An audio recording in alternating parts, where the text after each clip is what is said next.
Shalom, giving all praises to Yahweh, Ba'ashim Yahweh Shai. Double honors to the apostles, bishops, elders of Great Millstone. May Yahweh, Ba'ashim Yahweh Shai's peace continue to be rested unto you, hopefully elect out there, because the hell with this world and what it's got to offer. I'm your brother Yahweh Call from Great Millstone, Orlando. And just through the spirit, just a quick hit on, how we are, Lord willing, as the Apostle Paul had the mindset and understanding, as we know, he was dealing with a lot, he dealt with a lot. And one of those mental battles dealing with the Apostle Paul was knowing that he was going to be, for his faith, martyred. So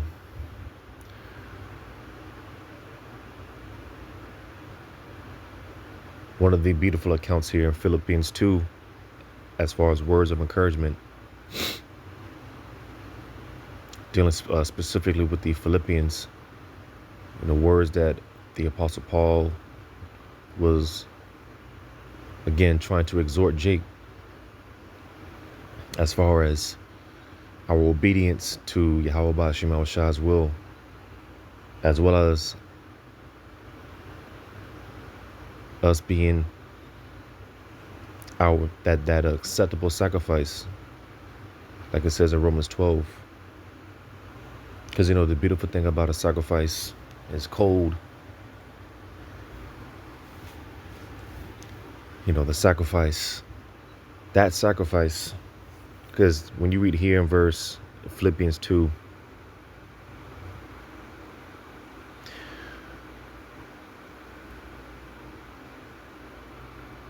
Philippians 2 and 17, yea, and if I be offered upon the sacrifice and service of your faith, I joy and rejoice with you all.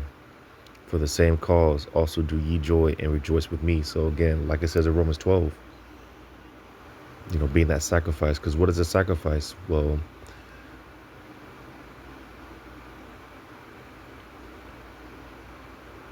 it's when you think about the animal, right? The animal sacrifice is something dedicated to please others, pretty much. Ultimately to please, when you're going back into when we sacrifice animals, and we dealt with that whole system. It was offered up to please Yahweh, the Heavenly Father. But now that us being the sacrifice, again, that sacrifice, man, something dedicated to please another individual, to please others. Because even, again, going back to the animal sacrifice,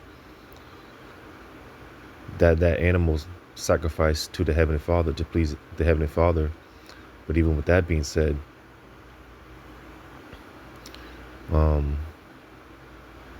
hey, even the you would eat the sacrifice, because you wouldn't just obviously just throw it away, discard of it. You would eat the animal, eat the sacrifice. So, like I said, that sacrifice is something dedicated to please others. You see, so, just meditating on this, again, Lord willing, us being the sacrifice. All right.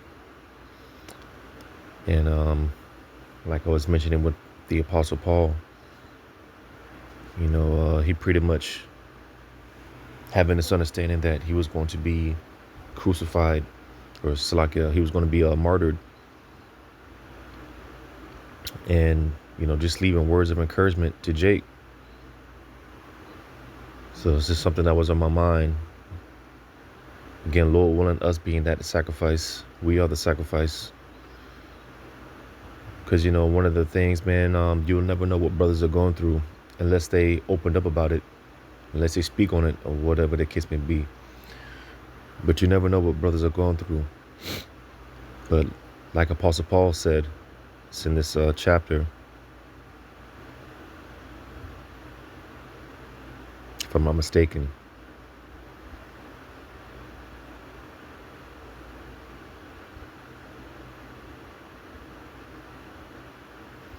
Matter of fact, I might just read through it.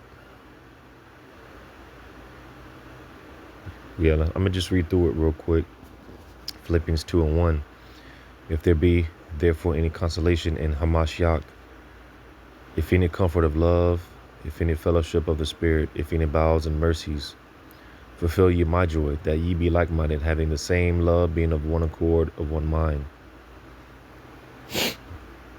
Let nothing be done through strife or vainglory, because a lot of jakes were doing that. As a matter of fact, again, Apostle Paul pretty much being on house arrest. He's speaking from experience, and we're going to read about Timothy, why he held Timothy in such high regard. But not to jump the gun, I'm going to read on verse 3 again.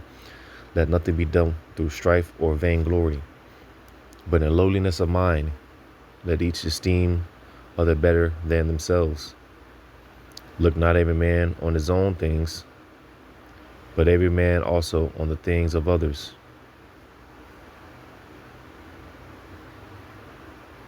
Let this mind be in you, which was also in Hamashiach Yahushai, being that Yahushai dealt with Apostle Paul directly, who being in the form of the Most High, thought it not robbery to be equal with the Most High, but made himself of no reputation, and took upon him the form of a servant, and was made in the likeness of men. And being found in fashion as a man, he humbled himself and became obedient unto death, even the death of the cross. And again, Apostle Paul, he was exhorting Jake to have the same like mind. Like I mentioned, that obedience to the Lord's will, whatever it may be. Because we know some of us, whoever's lot that's going to be, some of us are going to be martyred.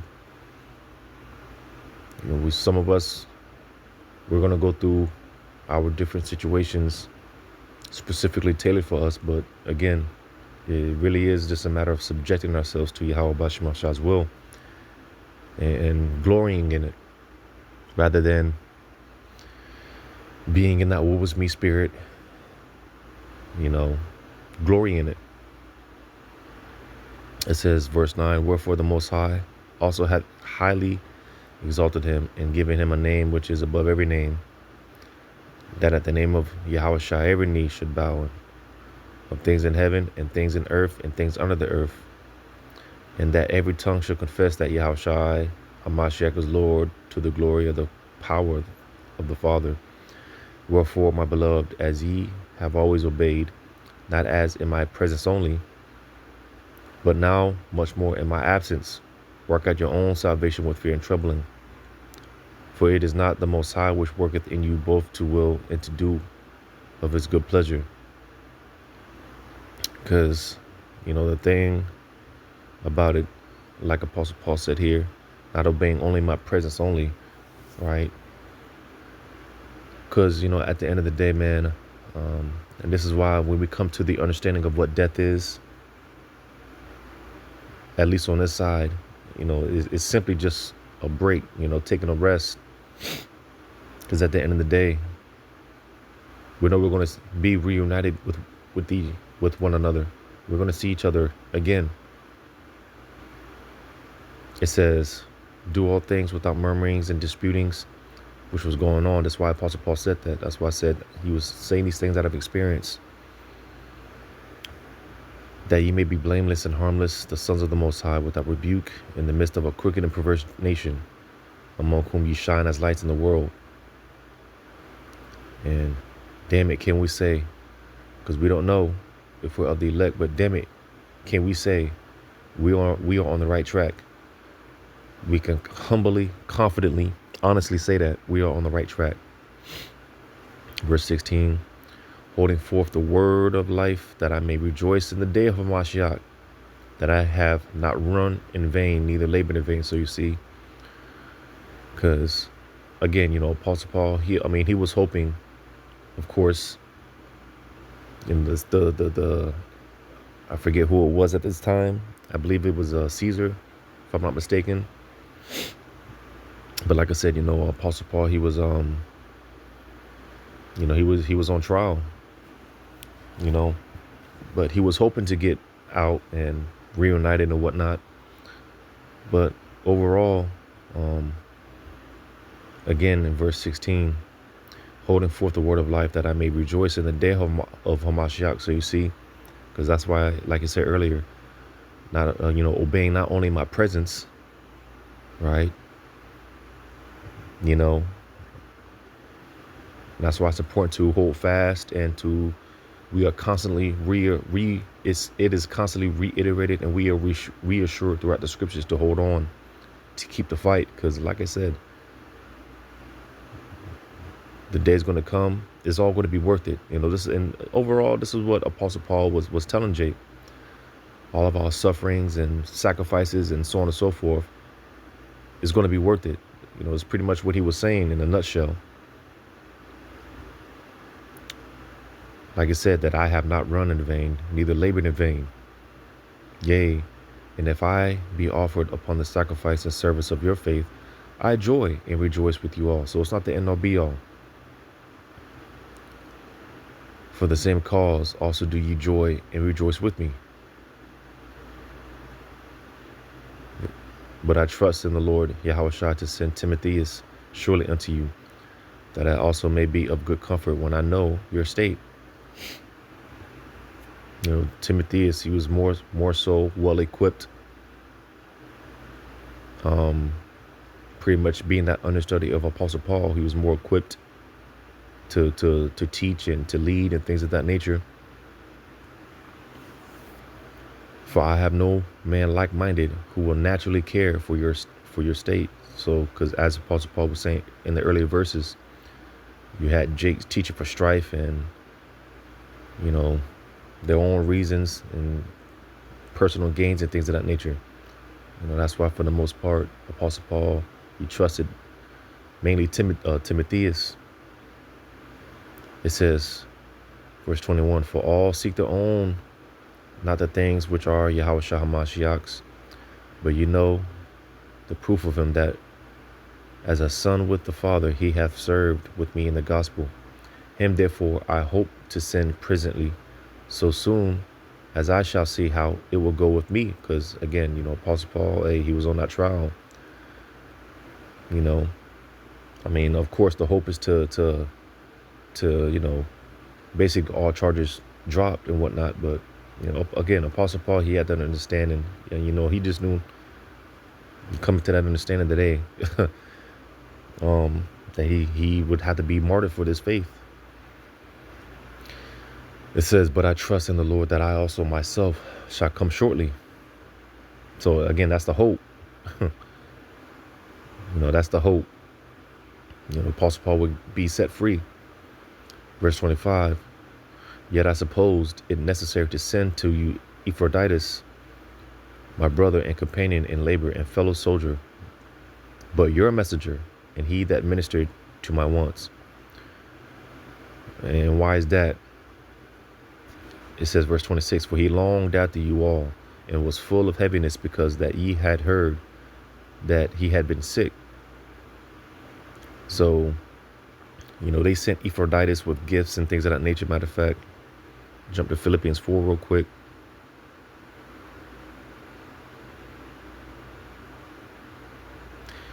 Philippians 4, because the Philippians, they really looked after Apostle Paul, sent him gifts and things of that nature.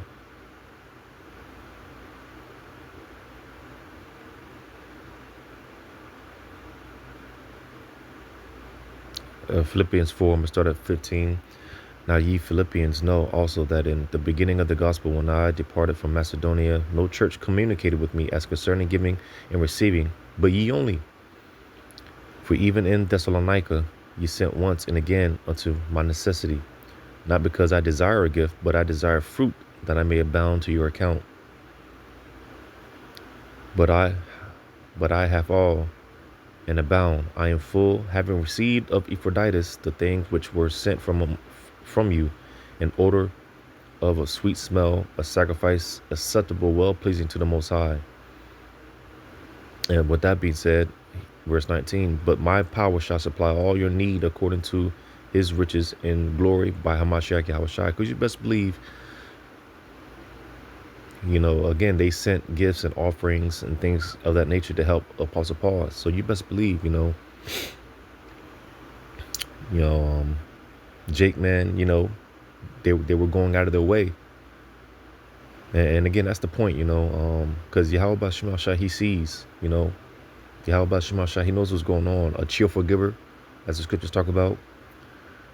So because they sent and things of that nature to help out the Apostle Paul, Apostle Paul, like it said in verse 19, but my power shall supply all your need according to his riches and glory by Hamashiach Yahushua. So basically, man, because you're not going to have you're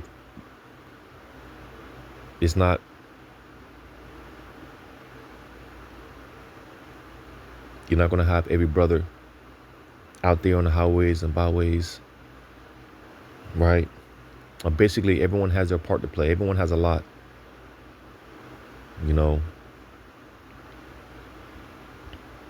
And with all that being said, because the way that Yahweh Shema Shai has a body set up, man, is beautiful. The Lord covers all angles, and you have those helps. To the women out there that watch and learn, it's not a coincidence. This being that this whole society is built off of the women worship. A lot of these women that work decent jobs, good paying jobs, they're able to help out, tithe, garments, whatever the case may be. All these things don't go unnoticed by Yahweh Shema Shai. That's the point.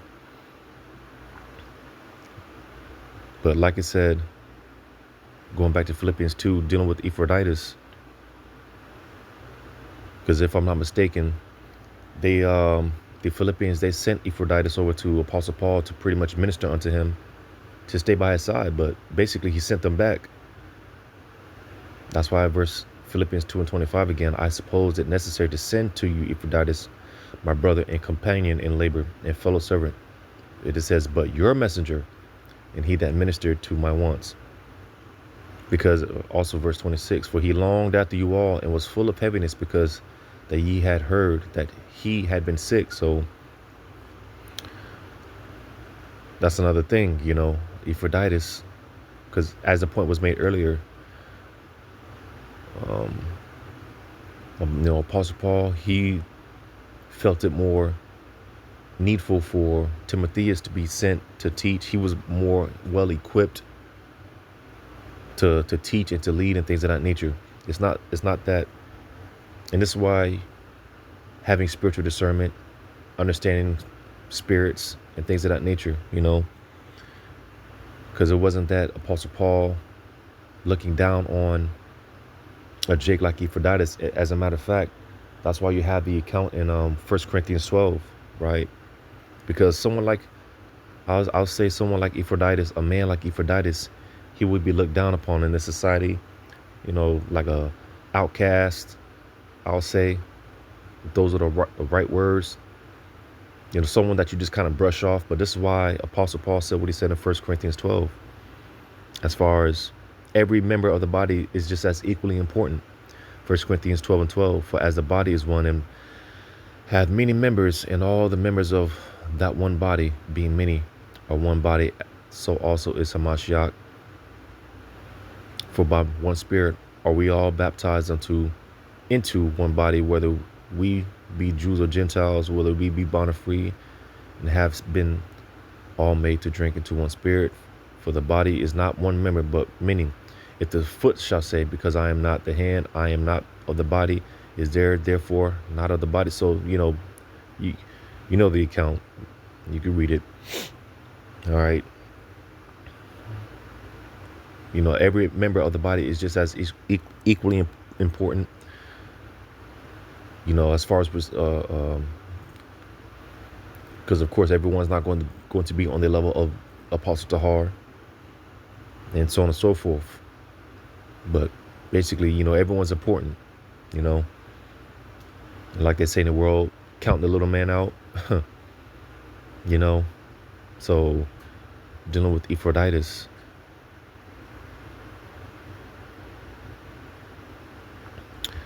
Because again, he sent him back to the Philippians because, like I said in verse 26, he longed after you all and was full of heaviness because that he had heard that he had been sick. Now, Epaphroditus, when you go into it, he came down with an illness. He was almost out of there. And the Apostle Paul is pretty much making the point. Listen, anyone that, matter of fact, let's read it. Let's finish it out. Verse 27. For indeed he was sick, nigh unto death, but the Most High had mercy on him, and not on him only, but on me also, lest I should have sorrow upon sorrow. I sent him therefore the more great carefully, that when ye see him again, ye may rejoice, and that I may be the less sorrowful.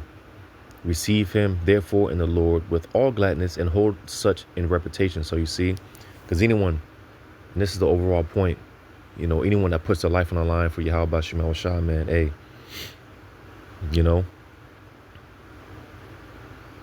verse 29, receive him therefore in the Lord with all gladness, and hold such in reputation, because for the work of Hamashiach he was nigh unto death, not regarding his life, to supply your lack of service toward me. So you see, all right, because hey, all hands on deck, man. All hands on deck, and anyone putting their life on the line for Yahweh Shema Shai. Again, making the point, Yahweh Shema Shai, he covers all bases. He knows, he knows what's going on, man. He's not going to leave us without. He's not going to leave us wanting or lacking. The Lord has all angles covered. But it's just something that I was meditating on, because just through the Spirit, how Yahweh Shema Shai, he's moving pieces around for brothers. And, the Lord is moving things around on our behalf. Big changes are coming. Things are getting ready to happen as things continue to ramp up. And so on and so forth, just being spiritual of the times that we're in. The Lord is making moves. And as I did a video some weeks ago, how being that we are small sanctuaries, right, around the four corners of the earth, but more is getting ready to be added unto the churches, all the churches, so we understand that we're getting ready to come into tough times, more difficult times. But that's why it's just all the more important, why we're going to need more exhortation more than ever. Leaning on, cleaving unto Yahweh Bashim Shai more than ever, cleaving unto this word more than ever. Lord willing, this was edifying, giving all praises to Yahweh Bashim Shai. Shalom to you, hopefully, like.